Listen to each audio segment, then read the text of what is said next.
কক্ষপথে ২২টি Starlink internet satellite উৎক্ষেপণ করার মধ্য দিয়ে যাত্রা শুরু করেছে স্পেসএক্সের ফ্যালকন ৯ রকেট। ইলন মাস্কের মালিকানাধীন স্পেসএক্সে এর আগে কোনো রকেটের প্রথম যাত্রায় তারা স্যাটেলাইট প্রেরণ করার সাহস দেখায়নি।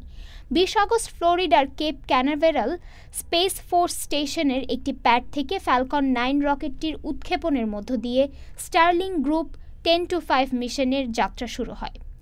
কক্ষপথে ২২টি স্টারলিংক ইন্টারনেট স্যাটেলাইট প্রেরণ করাই এই মিশনের মূল উদ্দেশ্য। সোশ্যাল মিডিয়া প্ল্যাটফর্ম এক্সের মাধ্যমে স্পেসএক্স গতকালের এই মিশন সম্পর্কে আনুষ্ঠানিকভাবে জানিয়েছে।